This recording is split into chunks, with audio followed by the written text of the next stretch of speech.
As we are starting with our next session, and our panelists are already here, let's welcome to them. Mr. Shireesh Joshi, ONDC, Miss Neha Vats, Plotch.ai, Miss Prachi Bhuchar, Meesho, Miss Ritika Taneja from GroupM, and Miss Shayak Mazumder from Eunimart. They will be giving the more insights on the topic ONDC, Made in India, Network to Given Inclusions and Innovations at Scale for MSMCs would like. Please requesting you all again to take your seats and hear the session.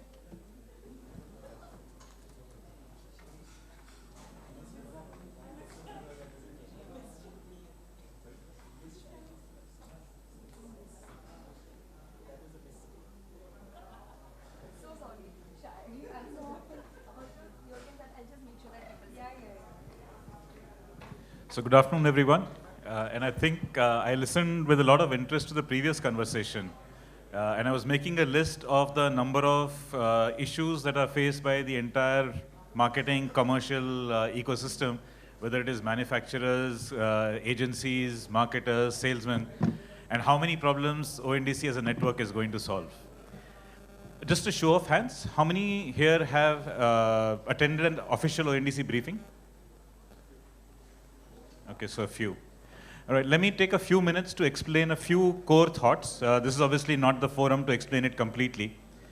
But one of the facts that we assume with e-commerce today, and you heard some of the issues coming out of that in the previous session, is that e-commerce today only functions with buyers and sellers being on the same platform. And both buyer and seller have to be in the same application or the same platform, only then you can transact. Now, there are many parts of our life that don't work in that fashion. And when they don't work in that fashion, you get many more different kinds of possibilities, right? So imagine if you were to be marketing on one, or be a shopper on one platform, but be able to buy everything. One of the problems that was being discussed in the previous panel was customer acquisition cost. 700 rupees or 800 rupees somebody was mentioning. What if the customer acquisition cost could be zero? And how does it become zero?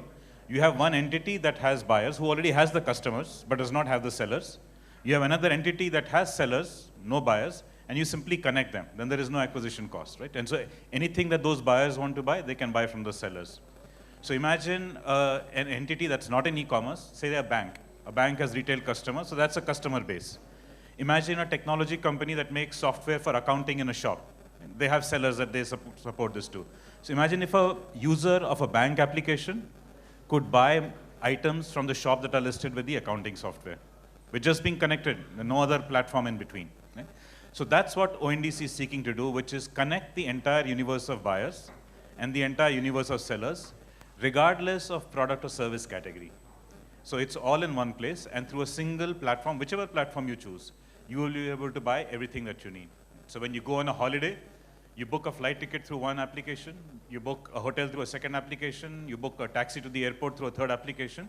Why? Because today e-commerce is specialized in different domains. But if all products and services are in one single network, then your holiday planning becomes simple and you can add all three to a single cart, check out, and you'll be done. So that's the heart of the promise of ONDC. Now, when you are in a situation where you can connect everyone and anyone, then automatically it opens up opportunities for a lot of organizations that were struggling to join e-commerce in the first place, or had joined e-commerce, but were struggling to make it work for them. So we have now on a panel a bunch of very diverse companies. And before we get into discussing what it means for MSMEs, I would like each panelist to introduce themselves, the organization and what line of work that organization is in. And first, before we get to MSMEs, how do they see ONDC helping them as an organization today? And then we'll get to MSMEs in a minute. So let's start, Shayak. Hi. So I started my career with the Indian Navy. I served for 10 years. I used to be a nuclear biological chemical warfare specialist and a helicopter operator, and one of the youngest officers in the history of the Navy to make it to staff rank. Left the Navy, ran a few small businesses, hotels, restaurants, did my MBA from France, and then headed a multinational company. So there was my first experience with commerce. I was heading 21 countries for them that included LATAM, Africa, South Asia, and China. And the same problem statement was cropping up in every single country around the world. Merchants, smaller merchants were not equitably comparable with the larger merchants. They had a lot more benefits.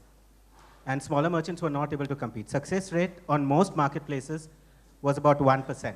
And take rate of the marketplaces, that means if 100 sellers came in, only one of them was succeeding. Point number one. Point number two, take rate was between 35 to 50%, meaning that if I sold 100 rupees, 35 to 50 rupees, the marketplace took back in different forms. So this basically, I was a little dissatisfied with this because my mom was running a small shop and she couldn't succeed because of this. So I wanted to democratize commerce, and from that perspective, I started Eunimart long back with the idea that we will help small businesses go international. We did. 5,000, 6,000 businesses went international through us. And somewhere in 2022, we launched a global platform to connect all of commerce. Like, you want to build your own Amazon, you can. You want to build your own Shopify, you can. You want to sell everywhere, you can. And that is when I got in touch with ONDC. And for me, it was a revolutionary thing. I thought, I was on this sojourn of my own where I was trying to kind of democratize commerce on my own. And all of a sudden, there was wind below my wings because I really, really felt elevated thanks to ONDC as a protocol coming in place. And the whole market changed. The energy changed. Somewhere around September, October, when we started seeing this. So that's been my experience. Yeah, Ritika? Thanks, Shayak, and thanks, Shireesh. Hi, everyone. My name is Ritika Taneja. I head e-commerce for GroupM India. It's a media company, but I lead the e-commerce practice.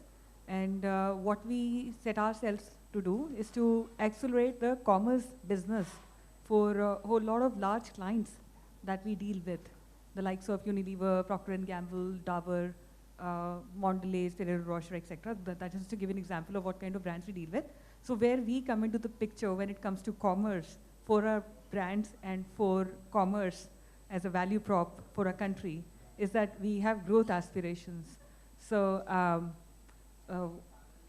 if you look at India's e-commerce market, just about 4 to 5% penetration that we have right now.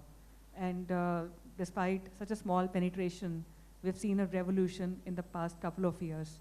There's a huge potential that commerce holds for a lot of businesses, for a lot of sellers in this country. But then our penetration has been just about quite suboptimal, compared to mature countries like US, China, where this number is about 20-25%. So holistically, broadly, as GroupM, as Ritika, what I definitely pledge myself to do is to expand the commerce penetration in India, not only for my brands, but how do we grow this pie overall? That's where we kind of, we've started working with ONDC as to how do we kind of enable ONDC journey for our brands, because this is where the future lies. It's a protocol, but the philosophy behind this, or the objective behind this protocol, is how do we kind of democratize commerce? How do we make it hyper-local? How do we kind of deal with the duopoly, or just about few players who are existing in the market, small players who are existing in the market, and largely we have just about 1% of sellers who are there in commerce right now. 4-5% is our commerce share penetration, but 1% of sellers are currently transacting in commerce. That's about just way too low. That means there's a huge headroom for growth, and that's where we come into the picture and enable this journey for our brands, courtesy ONDC. So I think that's pretty much a small role I might play and GroupM might play in terms of enabling ONDC's revolutionary objective in this country. Prachi? Hi, I'm Prachi, and I head public policy for Meesho. Meesho, as you know, I don't know if everyone knows, but Meesho is an online marketplace. We like to consider ourselves as a pure play marketplace. And like what both Shayak and Ritika said, I think democratizing internet commerce is something that Meesho holds very close to its heart, because that's what it's fundamentally done over the last 5 years. It started off as a reseller platform. It started off as a platform where people said it's more for social commerce, but I think the pandemic changed a lot of things. And we currently have about 8 lakh small sellers on our platform, and we are the voice for small sellers. We take great pride in that, which is why when the whole proposition of ONDC was kind of unveiled, we said, hey, this is something that we would like to be part of, because it only furthers what we are already doing. And we've been talking to ONDC for several months now, and we actually came onto the platform. We integrated with them about 2 months ago. And I'm very excited about it, because I just think that when you have government doing something and putting its weight behind something, you see results very differently. When you're working as a company that is looking at it as a business, it operates in a different way. So I'm really excited to see how this journey is going to play out. Thank you. Neha? Good afternoon, everybody. I'm Neha Vats. I head the growth function in Plotch.ai. It's a platform, ERP platform, and so it basically stitches all the various services which are, or the operations which are required for e-commerce. And that's what we realized, that that is something which was missing, that a platform which can have everything. So if you want to run an e-commerce business, right from managing your catalogs, to your inventory, to building your storefront, or maybe your mobile app, or if you're a marketplace, then you require to have your vendor onboarding or training them, payouts, refunds, and the list is endless. I'm sure a lot of us know about it. And just almost a year back, ONDC came along, and it was completely up our alley. And we realized that there's a lot of synergy, and that's exactly what we were also thinking, to have like a one single monolithic kind of a software or a place or a protocol which can bring everything together, right? So it's currently, if you see, it's very fragmented, and a lot of people, a lot of small sellers, small businesses, they really get ignored, especially MSMEs, which we are going to talk about now in a while as well. So here, this has changed everything. It's almost like a nationwide movement, I would say, as far as e-commerce is concerned, because it is how the vision is that it is going to touch almost 140 crore people in this country. Everybody. In fact, everybody sitting here in this room right now would have certain role to play in this. You could be a consumer, you could be a seller, you could be advisor, or in some way or the other, everybody will have a role to play in ONDC. And we completely understood that this is something which is the future, and that's how we came together. And Plotch is offering both buyer app as well as seller app nodes today. So so that's what it is. So let's start from there, Neha, and tell us about, from your seller's node side. Every organization has to focus somewhere. So what are the kinds of organizations that Plotch is looking to bring on board from a seller side? What's their profile? So today, if you see, there are almost 6.3 crore MSMEs in India, right? And they really contribute in a big way, because it is almost 33% of the total production which takes place in India, manufacturing. So we have another vertical called Craftsvilla, which was focused around fashion and accessories and women's wear and ethnic.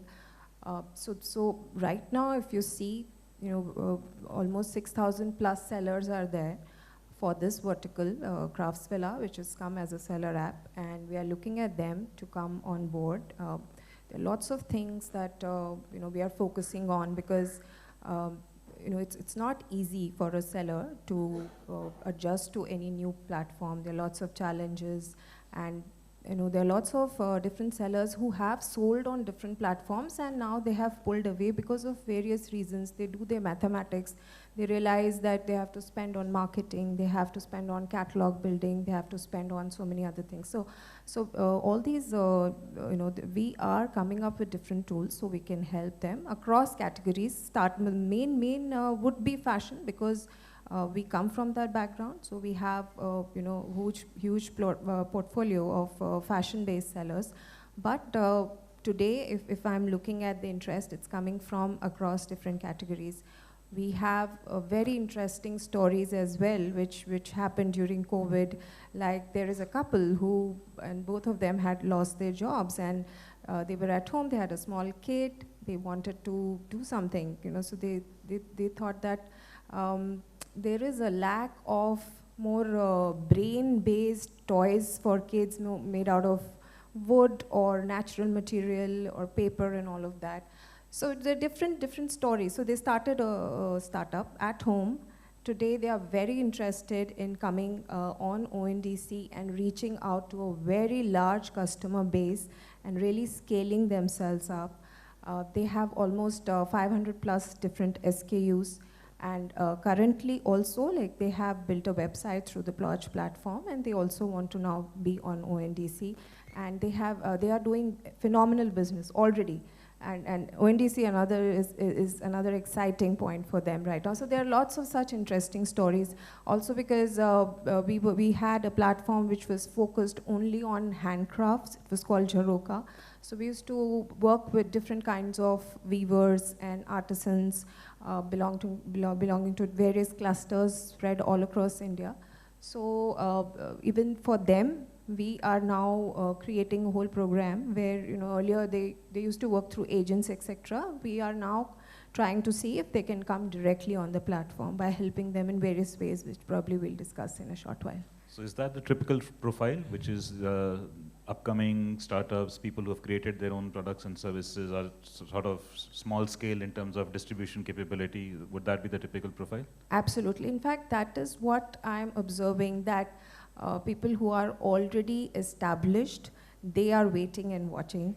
But people who are small and they were looking for certain opportunities, and they probably were not, they didn't have budgets to spend for marketing, etc., to get higher rankings, the search ranking, and all of that. They are the ones who are really feeling liberated, and they are feeling that this is a big opportunity for them to really prove themselves, right? Because here, if you are on the ONDC network as a seller, you will have the visibility of millions of customers on all these buyer apps who already have existing huge customer base, right? So this is something which is really revolutionary for all of them. So this is something that we are really observing. Excellent.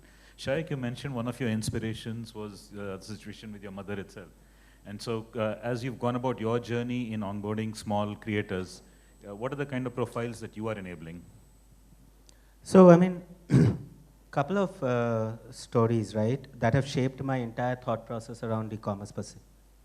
So first of all, my mom, she retired, she was a school teacher, used to teach English, started selling saris. She had this uncanny knack of picking out unknown artisans, weavers, and some of the most beautiful things that I've ever seen. My wife has the most difficult choice on earth, I think. And she likes every one of my mom's saris, and that's a true story. So, but when she actually went and tried to sell in that small town where I grew up in, she couldn't find any kind of traction because it takes a certain amount of marketing, store fronting, and all that. She didn't have that. So I told her, why don't you start selling on Facebook, etc. And somebody tried to help her to sell on Amazon. And poor me, I was basically heading a large e-commerce company and I didn't have time for her, right? So it was really bad of me. And I felt really bad about it. So when I came back and I started thinking about how Eunimart would do this, that was one of the things that shaped. Another one I'll tell you, right?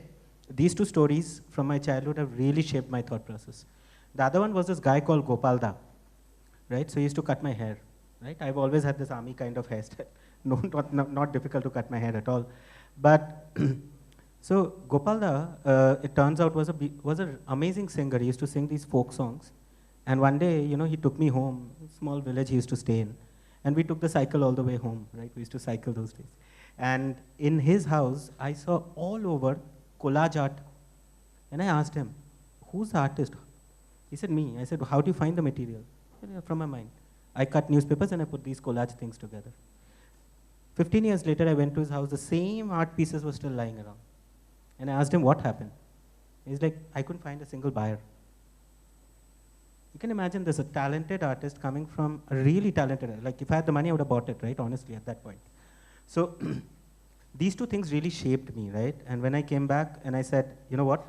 I have to create a platform that is collaborative in nature. At Eunimart, our core philosophy is we don't want to own a single piece of this.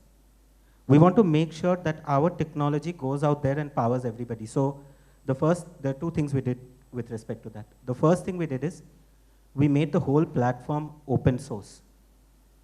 My code base is free. If you're building an e-commerce app out there, take the code, build it for free. We literally give the source code away for free. And the second thing we do is we basically create all kinds of applications. People are now coming and building their own Amazons, as in literally their own marketplaces, large companies. So when the fortuitous meeting with Koshi happened sometime in October, for me it was liberating because he was speaking the same language I was speaking. So since then, what I've thought of and the way we've approached ONDC is, one, we're doing all the 6 applications that you can possibly do on ONDC. The buyer app, the seller app, the IGM, the logistics, the scoring, and the reconciliation, number 1. Number 2, we want to give these apps away for free to anybody who wants to build those using those apps. We literally want to give these apps away for free. And the way we think about ourselves is we are the technology partner to the country. Anybody needs anything done, whether they want to build a marketplace or sell omni-channel or build a D2C brand or a small business, right? So the typical profile of the people that we're getting are either large enablers like banks or retail associations who are coming, or large enterprises that are trying to bring their entire user group, distributors, retailers, customers. And on the other hand, we are getting some FPOs, like I'm getting Akshay Kalpa and those kind of people coming to me and saying, set up an office, please, in these villages. Talk to our farmers. They don't know how to do. And we converted entire commerce into WhatsApp commerce, conversational commerce, so that people can just speak, like Alexa, but on your WhatsApp in Punjabi, in Hindi, in Tamil, in Kannada. So that you can just talk and do your thing, sell.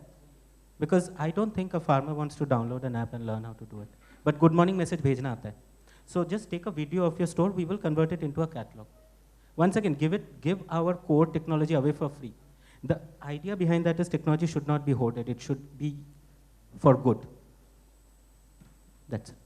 So what does it take for them to be able to use this? Because you can give it away for free, but somebody has to know how to use it and actually come on board. So your barber friend who has a collage, how does he know how to take pictures of his collages and upload them and make a catalog? So for the very unsophisticated end of the market, we are doing the entire piece using WhatsApp. आप बस WhatsApp पे जाओ और पूछो, इसके बाद क्या करना है? What do I do next? How do I do this? It'll answer you. Not only that, if you take an image, it'll tell you, okay, so this is the product, this should be the price. How much quantity do you have? Take a photo of your store, we will tell you how much quantity you have. आपको गिनने का जरूरत नहीं. सुबह good morning के जगह पे store का एक image लेके लगा दो. Stuff like that, like it helps. Like एक shipping आता है ना, हम बोल देते हैं. We advise, these are the kind of shipping that you should do. This is what the customer would expect. So the entire thing, the guiding, the onboarding, the hand-holding, I want my mom to be able to use it, 6 months from now. Genuinely want my mom to be able to succeed using that. So that's the goal. Great story. Prachi, let me come to you. And you mentioned that you have 8 lakh sellers now on your current marketplace. Now, when you're small, it's possible for an organization to go and reach out and onboard sellers. But now that you're at that scale, you probably have to do it differently. So today, what is the method by which sellers can come on board Meesho? And are they the same profile as the ones who've come on board, or now is it reaching deeper? So I think that, like I started off saying that, we're a platform for small sellers. I think the thing to note is that about 61% of the sellers we currently have on the platform are either first-time internet users, they've never sold online before, and they're unique to our platform, which means that you won't find them on an Amazon or a Flipkart. Now, the reason for this is quite simple, because their target audience is completely different. So I would say 6 out of 10 people sitting in this room, if you need to shop, you'll go to Amazon or you'll go to Flipkart. I do that as well. Well, at least I used to before I joined Meesho. But I think that what's happening is that over a period of time, everyone wants value for money. Everyone wants to sell, buy a product which will, if I go to Flipkart and I find that something is for 500, and if I go to Meesho and it's for 200, of course, my first thought would be, is it going to be of the same quality? If it's a product which is not dependent so much on quality, it could be something like, let's say, toilet paper, it could be something else. I would, if it's a recurring cost, I would definitely go and look for the cheaper option. So I think that for us, when we started off, a lot of the buyers who came, sellers who came onto the platform, it was through a lot of hard work. And we actually had teams we have a seller growth team that went out and was aggressively explaining to people that this is what we do. I'd say 2 things that have really helped. One, that Meesho is a zero commission platform. So what we were talking about earlier, the fact that, for a small seller to spend X amount of money on commission is something that instantly becomes a complete obstacle to digitization, because they don't want to come online and they'll say, if I'm selling something for 70 rupees and if I'm going to be paying 15 of that away in commission, I don't want to be online. So I think in that sense, Meesho was able to attract sellers. But I think over the last 2 or 3 years, what has changed is that we realize that, of course, on our end, there is a lot of marketing that takes place, but seller networks speaking to other sellers and saying, hey, listen, if you want to get online, you want to try something, get onto a platform which is not going to burn a hole in your pocket. Try this. And I think that's a very similar value proposition that ONDC has, where they say that you come onto the platform, you will be able to sell to people who you've not been able to sell to. And fine, you may have over 6 crore MSMEs in the country, but the point is that a lot of the small businesses are extremely intimidated by the online space. So it's not an easy transition. So I think for anyone to think that, tomorrow the numbers are going to change, I don't think it'll happen. But I think that what's really required, along with everything else that's happening, is a degree of sensitization. And if you want to really get down to people who are like really small sellers, I think the trick is to kind of work with them to help them lose some of that intimidation with technology. Because we face it with our own houses, like he's saying with his mother. So can you imagine somebody who's probably like, weaving saris? There'll always be middlemen and middlemen and middlemen, and then, the whole purpose of the exercise is lost. And how do you see them being able to continue? So it's one thing to understand the idea, the attraction of not having to pay large commission, but what is the effort required to first join, on their part, not on your part? And then how easy is it for them to sustain? Do you have drop-offs? Yeah. Do people find it easy? Of course you have drop-offs. I think that with small sellers, you have a lot of other issues that come up, such as quality issues. You have things like counterfeit and fake goods. And the moment you're an e-commerce platform, of course, the government is going to be looking at what you're doing. The third thing that happens is that they come on and they say, we need to get GST registered. Don't want it. So I think GST, some basic policies which the government, considering that, you talk so much about MSMEs being the backbone of the country, do something to enable them. So I think this time in the budget, we've seen that kind of focus. So I think that that'll help. And I think that what makes people come onto a platform like Meesho, other than the fact that, we're a no penalty, zero commission platform, is also the fact that we're a very easy to use app. We're one of the lightest e-commerce platforms, and it's very, very simple to use, and you have your buyer and seller side both on the same app. So, I think that things like what ONDC is doing in terms of interoperability and to ensure that there is some sort of decentralization of the user base, I think those are really important things, but I think that there has to be patience, because it's really a long process. Sure. So we've heard from 3 people about smaller, unique, startup kind of enterprises. Yeah. Sorry. So very quickly, I think there's a triangle that plays with MSMEs, right? Very small businesses. It's cost, complexity, and benefit. And if you can solve for these 3, because the cost of selling online is about somewhere around 1.5 to 1.8x that of selling on retail. The complexity is infinitely more, right? I have to learn marketing, I have to learn cataloging, nonsense. And then the benefit is not that much. I get 5 orders a day. Utna to main 1 ghanta extra बैठ जाऊंगा तो मिल जाएगा. So are you able to solve for this triangle? Then if you solve for that triangle, you solve for it. So Ritika, I want to get your perspective. Now we've heard from small enterprises, but you don't represent small enterprises. You represent almost the other end of the scale. What is the interest from those organizations in ONDC, and what opportunities are they seeing? Especially the early ones who either are already on board or soon to be. Shireesh, that's a very interesting question. So, by DNA, GroupM is not dealing with MSMEs. We have large clients. But how they're looking at this as an opportunity is quite interesting.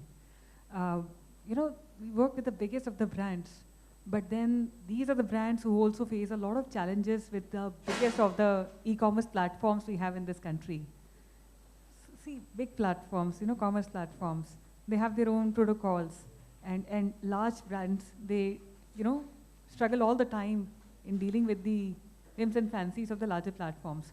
So although there is a huge opportunity of large brands to sell very well on large e-commerce platforms, but at the same time, it's like, there are regular clashes, and they have their protocols. With ONDC, this kind of gets quite simplified, because now brands do not have to necessarily deal with the nuances of the bigger e-commerce platforms.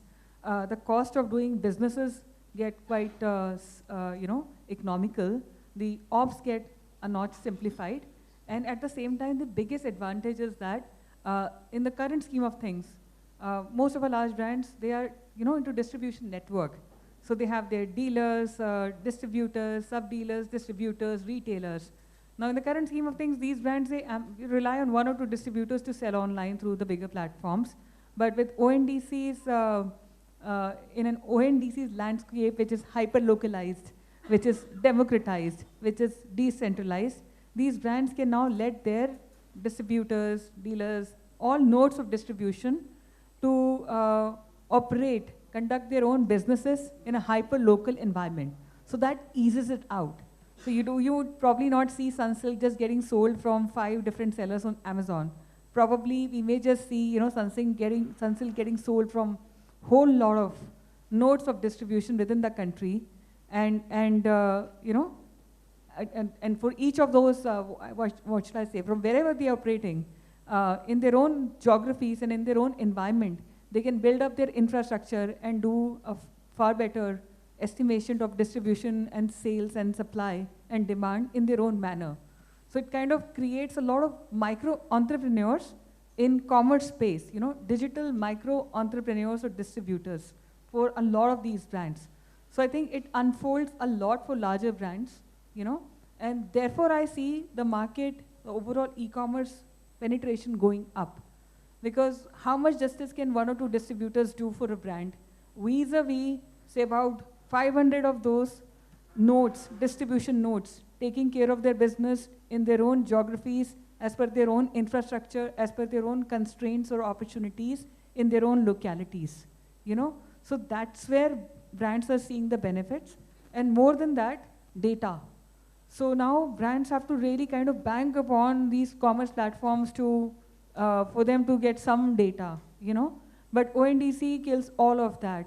So from the buyer app, you're able to get a whole lot of data. From the seller app, you're able to get a whole lot of data. So brands can, straight away get real-time data on consumer behavior, what's working, what's not working, what's getting sold out, if there's a counterfeit seller kind of popping up from somewhere.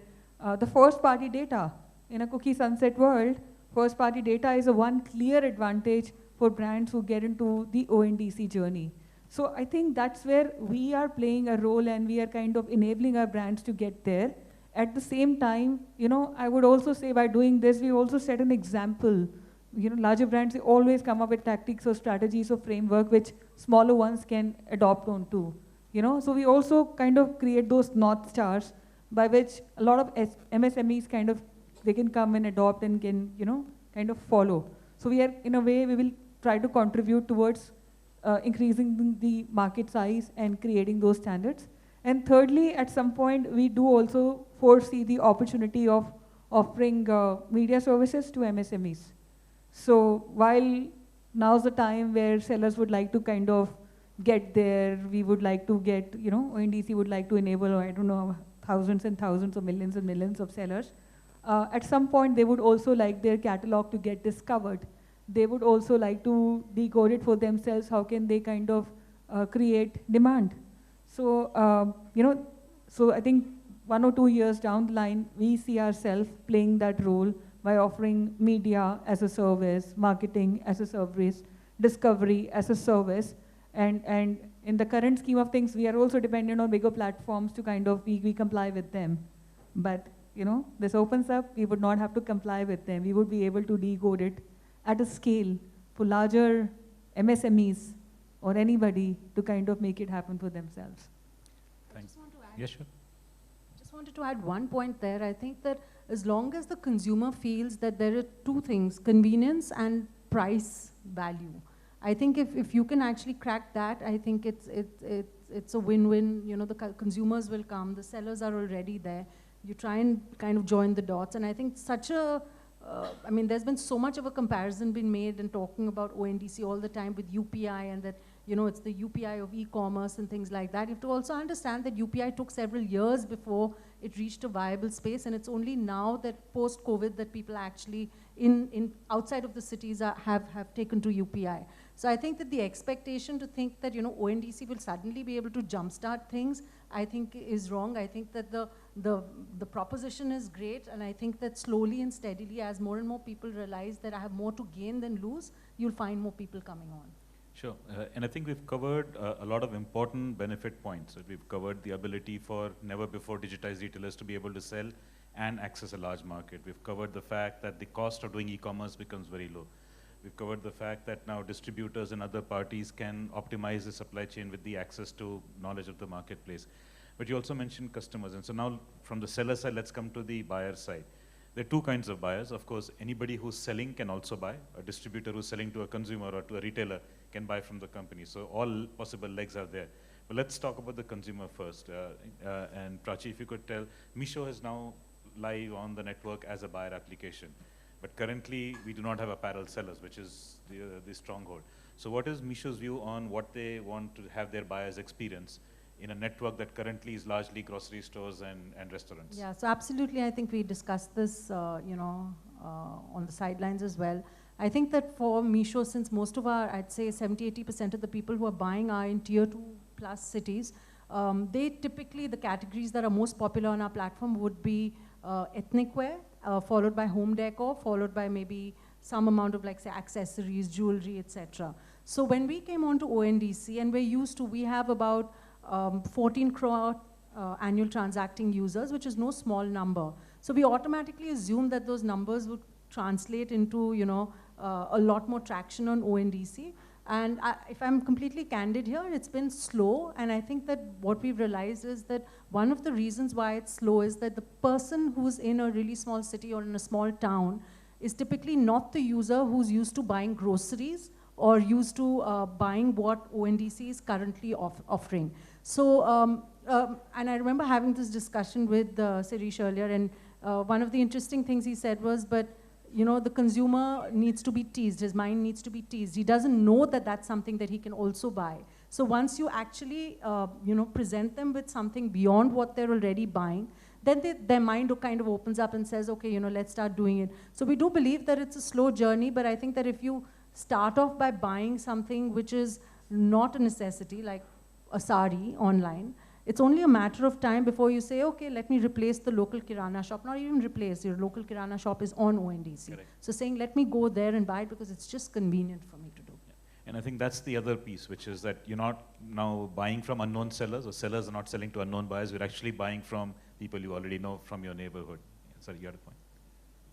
So if you look at it from the end customer's point of view, again, there's a triangle out there. It's cost, convenience, and catalog, right? So how we look at it? We look at it this way as consumers. If it's an item that I'm not going to be able to buy locally, I'm going to go to an Amazon or Flipkart or Meesho, somewhere, and buy that. If it's going to be an item that I need immediately, that's convenience, I'm going to go down and buy it.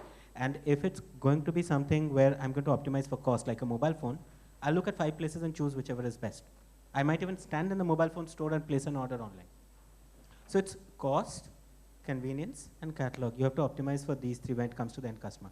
Now, I think the very interesting thing that I'm seeing a lot about the ONDC play, because I'm traveling a lot across India talking city to city, a lot of the end consumers are very confused, where do I go and buy, right? Because ONDC is not a platform, it's a protocol. So like nobody says, when I take an auto, they don't say UPI use karo, they say Google Pay hai na.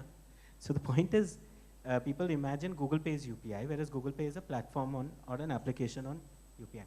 So I think we need to create these either de facto ways of using, because the kiranas will come. Obviously the sellers come before the buyers. It's not a chicken and egg in e-commerce. It's chicken first and then egg. So the point is, obviously the sellers will come, the kiranas will come. And when they come, that assortment becomes available. So catalog becomes available, cost becomes available.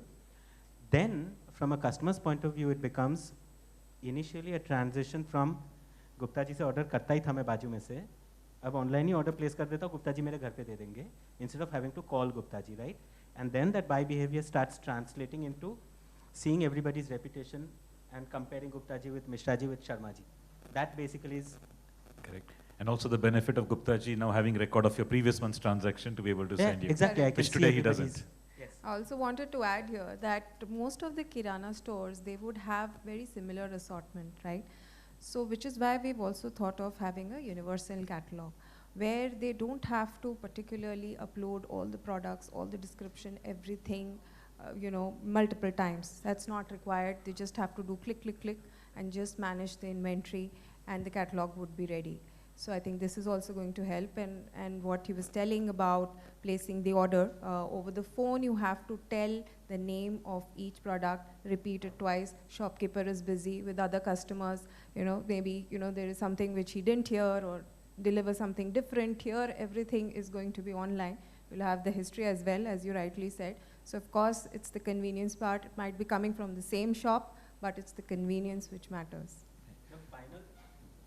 The final fortress will be breached when the customer stands at the shop and places order on ONDC. That is the final fortress. Because there has to be a why there. Why would they do that? Standing there and not buy offline, buy online, there in the shop. Whether that is food or grocery or anything, there has to be a why there. Well, I would think if you're already in the restaurant, you'd probably want to eat it there rather than go home and then have it delivered. Yes, so there has to be a why there. Yeah. All right, so we do have some time. Shireesh. Yeah, go ahead.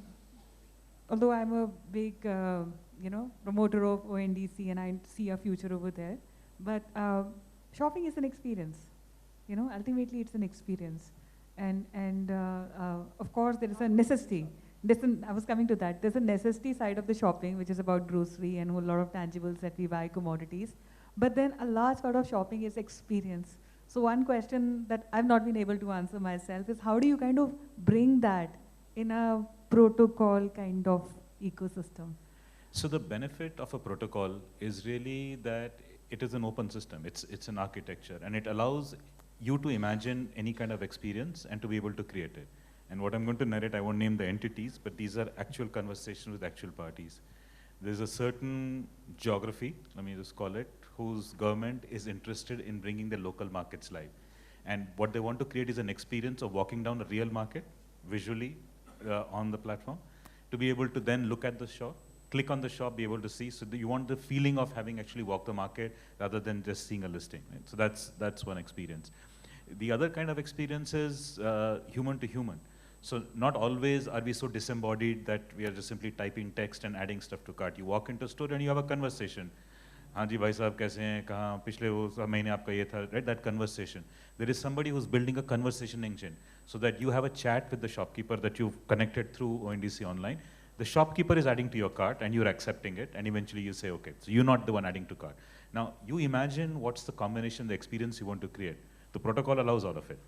And the benefit is because it's now, all the components are present. You don't have to build all the components. You don't have to bring all the components. You only have to create that bridge idea and to be able to create whatever your imagination allows. For the omni-channel use case, what you asked for the omni-channel use case is brilliant. Because if you think about it, the experience, I'm walking down that mall, I'm seeing all the items. Or I'm walking down that bazaar, I'm seeing all those items. And then I want to find out what is the best way to buy them, which is the most reputed one. And then I can layer one over the other. This is quite insightful, Shireesh. Thank you. Thank you. All right, so let's turn over. Yeah, I just wanted to add on here that a lot of to-be brides, actually, they take services from different agents at Chandni Chowk, where they go from one shop to another, showing live all the lehengas and all these heavy garments to them through their mobile phone. Who knows, tomorrow they all could be on ONDC doing the same thing, right? They will be. Yeah, yeah. All right, let's open to the audience. I'm sure there are questions about the comments we've made, or maybe even about ONDC in general. And so happy to hear what's on your mind, and we'll answer that. Or if any of you have questions for me, you can reverse the roles. No, I was just telling her that there are these mirrors that they put up in stores where you can see how different shades of lipstick look on you, how different makeup looks on you, right? Try and buy. Now imagine that in an ONDC parlance. I don't need to necessarily know how good a particular cosmetics is, because I would know the rating. I go to a particular store, which could be a small one, which doesn't have that mirror, but I could visualize it through the app. So there are so many value propositions which we haven't tapped into, and this is interesting. What are the downsides, Shireesh? Because not everything can be hunky-dory about a network like this. So what are those probables? What are those downsides? So the uh, the only downside that it's not a downside, but it's kind of a factor that we recognize is, I think, what you alluded to, which is the time it will take. This is not going to be a switch that we flick overnight. It will take time. And more importantly, it will take time on the seller side. Also, as we get into each sector requires some additional bits to solve for it. So if I were, let's say, ordering a glass, I don't need to say that I am, explain my gender. But if I'm buying a shirt, it's better that I explain my gender and my size, so additional information. If I'm booking a hotel room, I need a check-in and check-out date. So every category that you buy requires a different combination of information to be provided by the buyer and information to be provided by the seller. So it can't be a single construct that does this all. So the way we are going it is case by case. So with every domain, there is a minimum case that we bring live as the first case, but we'll have to keep building. So I think this journey will continue for a while. But what we are also counting on is the knock-on effect, which is that after a point like Meesho experience, we won't have to do the explaining. People will do the explaining to other people, and that's when the tipping point will hit. So right now, we do have the onus of explaining and briefing, but we are looking forward to all these participations. So the catalogs you create, the software that you create, the sellers that you have educated already, the systems that your organizations are building, that collectively, and also people in this room and what they are building or will build, that is what will make ONDC, not a team of 50 sitting in one location. I have a question. ONDC is supposed to cover 6 domains, right? So it's... There's no limit. No, I know, but I'm talking about 6 broad domains. So we're already live with 5. Yes, 5. Yes. Three have gone on stream just now. So, okay. So food and beverage, Yeah. grocery, home and decor, fashion, and electronics. Okay, so those in my world are categories. I'm talking about domains. Yeah. Like you have the retail domain, Yeah. you have the services, the financial, the agri, the mobility, etc. So Mobility is live. So yeah, we I are know. now doing taxi rides in Kochi and soon to start in Bangalore. Yes. Calcutta is on the cards. So that's going to come on soon. Services are live. So delivery services are live. Yeah. And we'll have insurance selling hopefully in about a month's time. I was coming to that. So when it comes to the financial, I think for the small kiranas, the ability to get credit or be able to do the badging on the protocol is going to be game changing, because Yes. we've had many variations of it, none that could, like BNPL just got deregulated. So none that could break through the glass, well in this case floor, Yeah. right? Yeah, so there is an opportunity for flow-based lending that an ONDC history can allow even the small retailers to have access to. Yeah. Those conversations are on. Nothing is concretized as an actual service, but yes, those are on. I have a last question, if that's okay with you, Shireesh. Okay. I hope the audience is also thinking. Yeah, very quick one. We know that electronics as a category is going to go live in a big way very soon, right? And we know that it's going to, it's because fashion, food, and electronic, these are 3 major categories. Now, cashbacks play a very major role when it comes to electronics, right? So how is ONDC going to solve that? Because that is coming up as a challenge and a question to us. So I'm not able to solve that. So I want to know from you, what do you think about it? So it really depends on what is the nature in which the cashback is being implemented. In most cases, or in many cases, it's implemented as part of the checkout process.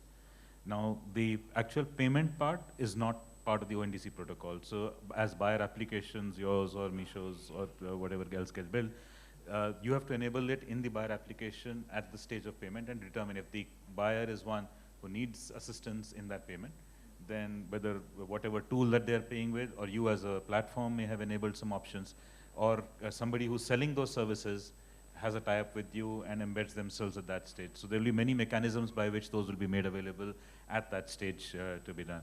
We also think that in future there could also be a non-transaction linked opportunity where you might anticipate, let's say I'm planning to move out of my parents' home into my own home, and so I want to have access to a short-term loan. I've not fixed on individual items, and so even that might be possible depending on the profile, that certain access to credit is available. And so you get the credit first and then the shopping later, or as in the normal case, in the process of shopping, you get offered credit options which you may avail of. But it'll be very much buyer app centric, and it'll be not centralized. I mean, we cannot think of centralizing something across all buyer apps to have this facility? No, because then that defeats the purpose.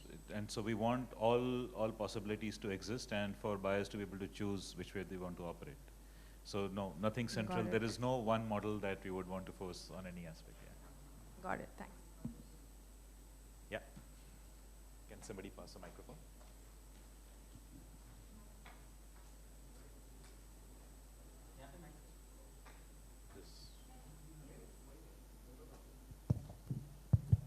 Hi, so I have a two-parter here, one on the protocol and one on the productization, I guess.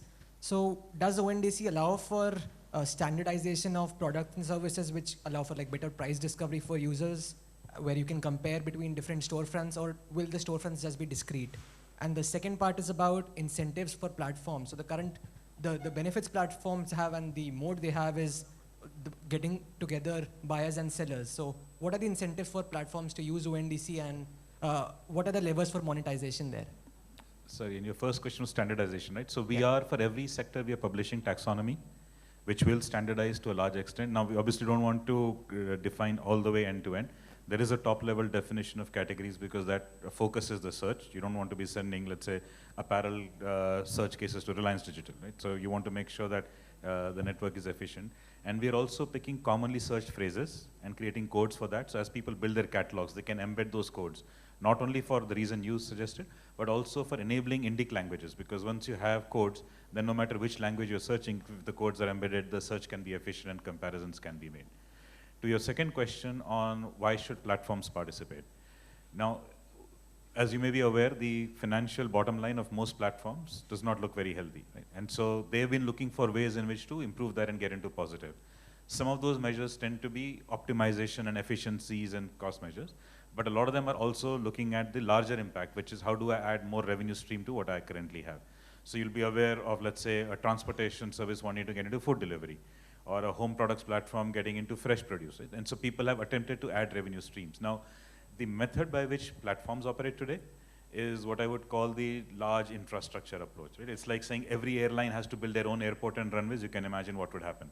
Now, thankfully, in the airline industry, we don't have that, therefore more airlines can flourish. But e-commerce operates by people wanting to do everything and build everything themselves. Now, if you build everything yourself for one domain, and you're struggling with profitability, now you want to enter a second domain, and again, how will you get there? It's a different ecosystem, it's a different set of sellers, you'll need different feet on street, modification of technology. Now you're going to incur another set of costs while you're adding a revenue stream. ONDC now allows you to take your user base on either side, the seller base to sell to other buyers, your buyer base to sell to other sellers. So what is Meesho doing? Now Meesho on ONDC, their users can order food and grocery, which their current platform does not have. So suddenly you have an additional revenue stream from your existing base, right? So in the previous conversation, previous panel, there was talk about high CAC. Now this is zero CAC. With the same CAC or with zero CAC, you're now able to access more revenue streams. So all marketplaces today have an opportunity to suddenly scale up revenue opportunity that they've got from their existing base as an opportunity. There is a downside as well if they don't join, right? Which is a second incentive, because if you don't join, nobody's going to wait around, right? Now, Meesho shared they've got 14 crore annual members. Think about the other large players. Paytm is live. PhonePe is going to be live soon. Airtel will come live. Right? So now we're talking about customer bases in a few hundreds of millions. That's not a small base. Do you think a seller will wait for an existing marketplace to join ONDC before they join ONDC? No, they won't. It's a large pool of buyers, which they will get access without the cost that we have discussed. So nobody will wait around for large marketplaces. So there's a benefit for them to join and join soon. And there's a risk if they don't join soon, because whoever is on them will join ONDC anyway without them. Got it. Thank you. There's a question at the back. Yeah. Can you send the microphone at the back?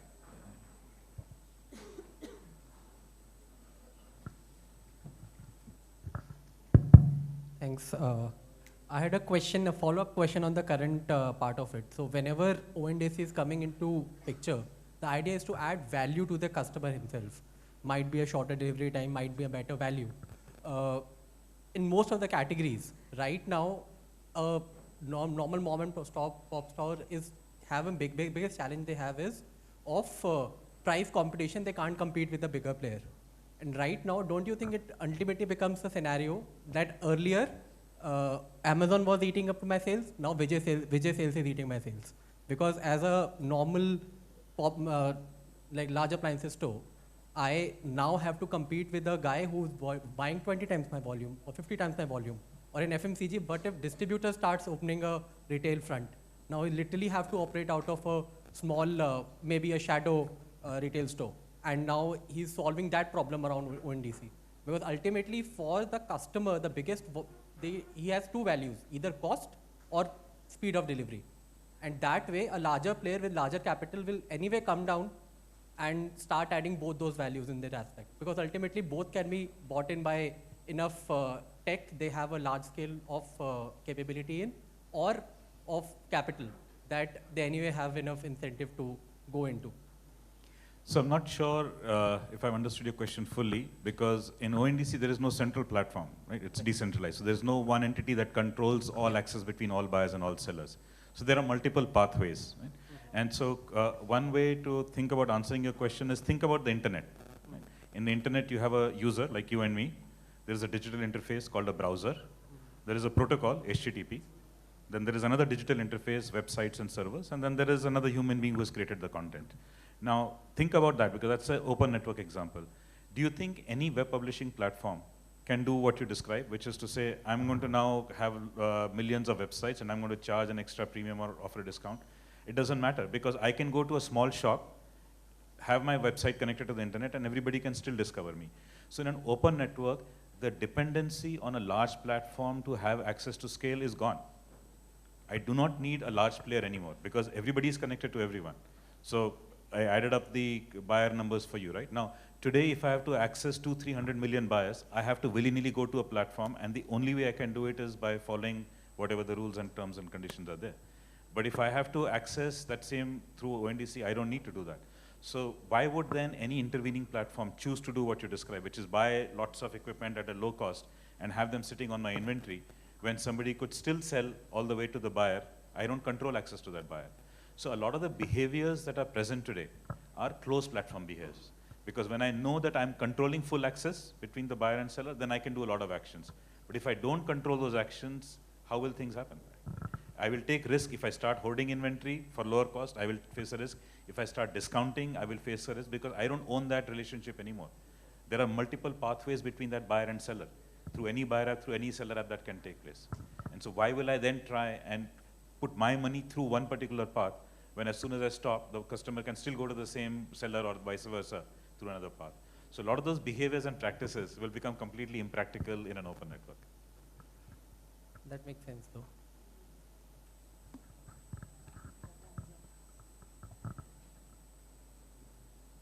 Right. One question in the front. Yeah.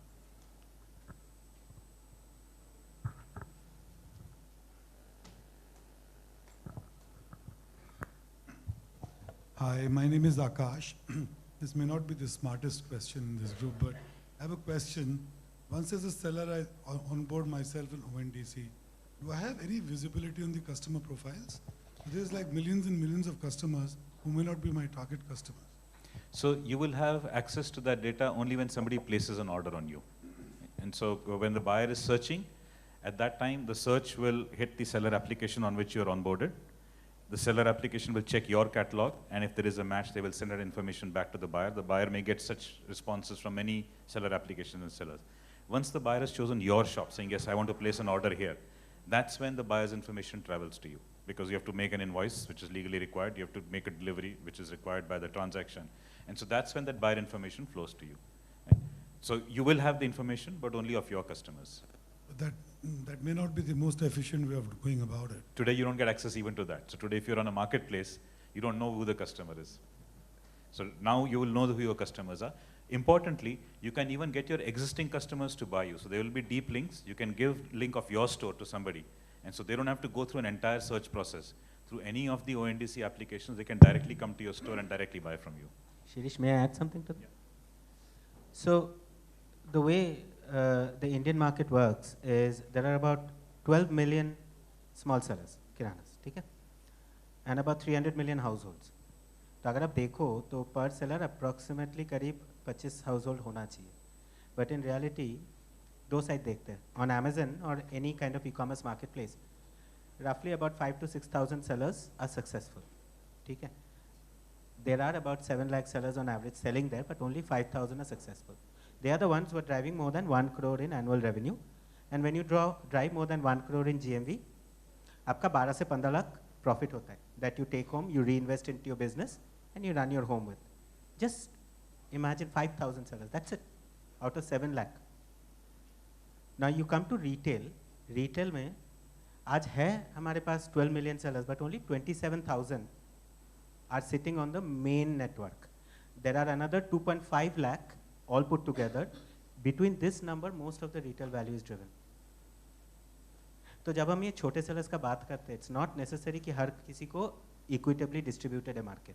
So with something like an open network coming in, discovery increases. That was not my question. No, I'm trying to answer your question, sir. But it's not my question. It's not an answer to my question. I'm trying to answer your question. Just allow me the last line. When that end seller, when that Kirana wants to get access to the buyer's information, that is your question, right? Can they get access to that information? I think the equitable distribution of the customers, or to an extent, the discovery of the customers drives higher business value. So you don't necessarily need to go from a customer discovery point of view first. That is what I was trying to come to. Hello, sir. Just a question. I'm a marketing manager in a brand, 600 crore tile manufacturing company. The question is, how should we look at ONDC? Tiles as a category doesn't sell online. It is primarily offline business. So is ONDC doesn't make sense, or we should stay away from it, or enable our channel partners or dealers to set up the stores in ONDC? Yeah. Ritika, you want to take that?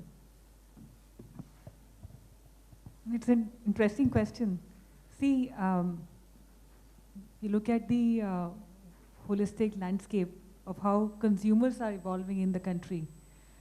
The forward generations, Gen Z, millennials, they're highly on commerce space, they're highly influenced. They think seamlessly rather. They think phygital. Unlike, generations which are, people who are 35, 40 years old who still think offline, online. But the forward generations, they think digitally. They're quite happy shopping either ways. So from long-term standpoint, if you really want to grow your business and be up with the larger trends of the market, I think you've got to be digitally present. You've got to be e-commerce ready. You've got to future-proof your business. I think that's the word I'll use. You've got to future-proof your business. For now, probably you're happy kind of, addressing to a certain class of consumers which are more offline. But 5 years down the line, 10 years down the line, things will be very, very different from what we are seeing right now. So I think ONDC, if you've not started so far, is just the right way to foray, because the cost of investments are pretty okay right now, at least I don't think so anything will be exorbitant in ever. So your cost of investments, your way of conducting, your infrastructure, your investments, your ops could be quite simplified when you embark onto ONDC journey. And you may just not see immediate results. You may not be just about okay even 1 year, 1.5 years down the line. But from the future standpoint, I think this is the way forward.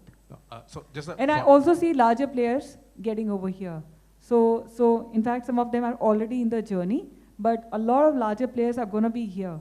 So the market will expand, the landscape will expand, therefore. Yeah, you were saying something. So just a query, so which means you're saying any brand, any product can set up their store in ONDC currently. It doesn't have any constraint on the categories that you can present at this point in time. So there's no constraint eventually, because eventually you'll land all categories. But as I mentioned, that as we bring every category on board, there are certain additional features that we need to make sure that are being captured, either as instructions to the sellers in terms of what the catalog must include, or in terms of what the protocol must pick up. So there's just a little bit of incremental work. But from a seller standpoint, it makes imminent sense, because here you have a network where there's a large pool of buyers. As any seller, that's what you want to have access to. Second is, to access this large pool of buyers, you don't have multiple registrations. You need to have just one. With a single registration, you access the entire pool. It's like when you turn your mobile phone, it connects to one tower. Right? But all 4 networks all around the world can call you. So you just need to connect one. Now your laptop connects to one Wi-Fi point to access all websites. So similarly on ONDC and an open network, as a seller, you just need to register once through one node, and you'll be visible to all buyers. And the cost of doing that is very, very minimal. The commissions that you pay through are very minimal. So there's no downside. On the other hand, there is a big upside. So cost of operations low, potential for revenue growth high. There really is no reason not to be there. Okay. So you're saying even now, even if the category is not mentioned in it, you can still register as a seller in the ONDC portal? Yes, yes. Okay, so thank you. This one here.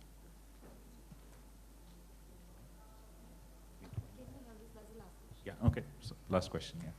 So I just want to understand, so once there are many lakhs of sellers who are onboarded, from a buyer's point of view, won't there still be a lot of power in the buyer apps as to what can be shown? Because there will be a huge, infinitely huge catalog, but again, it boils down to the first set of products. So won't there be some power there with the person who's showing what the top results are? So how does that work out when the scale becomes huge? Okay, so let's talk about one industry that is even present today, where the seller universe is common, right? And I want you to tell me your experience in answer to your own question. Flights. The universe of airlines is constant, no matter which travel application you use, right? So when you're booking flights on one buyer application, travel buying application, or a flight buying application versus another, what is your experience of the ordering? And how much does their original ordering matter versus what you filter and sort? But that's a useful example. As long as the universe is constant, it's not about being limited. It's about being same, exactly the same. So when the seller universe is exactly the same, then whenever a buyer application is choosing to order differently, you can actually discover that fact. Because the universe is identical. Today, platforms are independent of each other. You don't even know if they have the same universe. In fact, they will not have the same seller universe. So the order of entry, I can't compare. But when the seller universe is exactly the same, when the catalog is exactly the same, then I can tell by searching for exactly the same item across 5 different buyer applications, and I can see the listing, and I can determine as a user which one is being more fair to me, right? Which I can't do in marketplaces today. And trust me, even before you get around to doing it, there'll be 1,000 influencers who will make it their day and night job to publish exactly this. They'll search for 50 items, publish their ranking and rating, and so you'll know which apps are being open and objective, and which ones are pushing their own agenda. Right? So in an open network, in a social media context, it'll be sensible for buyer applications not to fiddle with that and actually provide the buyer with the choices. So going back to the airline example, all good travel applications will allow you to choose between non-stop and sort it by time of departure and then be able to do it. But if any of them says that, okay, I'm going to show only 3 airlines and not show the other 2, they will be out of business in no time, right? And so that's why in an open network with a common base of sellers, SKUs, buyer applications will have to behave very differently than closed marketplaces do. Right? Closed marketplaces, because of their close stranglehold, can do a lot more things that may be detrimental because in the end, they have both buyers and sellers and their own motive is profit. Here on ONDC, you are either a buyer application or a seller application, and the intervening entity, ONDC, is a not-for-profit organization. So that makes a significant difference in both the behavior and the operation. So thank you all. If you want to know more about ONDC, you now have profiles of all of us. You can speak to any one of us. And if you want to reach ONDC, the simplest way is team@ondc.org, and we'll be able to help you with more. So thank you. Thank you. Thank you so much. I can say that this was the most engaging panel for the day. Thank you to all our panelists. Also, can we have a huge round of applause? Then just a silent one. Thank you. So here we come to the end for the day for our D2C and e-commerce trek. I hope we all have learned something new and insightful today. 17th India Digital Summit organized by IAMAI with our association partner Google and MessageWord. We would like to thank our growth partner Paytm Ads, lanyard partner Kalera, conversation media partner Bobble.ai, agenda partner Disney Star, track partner TCI, digital transformation partner Accenture India, digital media partner Jagran New Media, silver partner Clevertap and AWS, bronze partner HexaWebony, Mool1, Exotel, Notify Visitors, PaySprint, and TrueBalance. Conversation partner Value. Thanking you all for your presence for the 17th India Digital Summit 2023.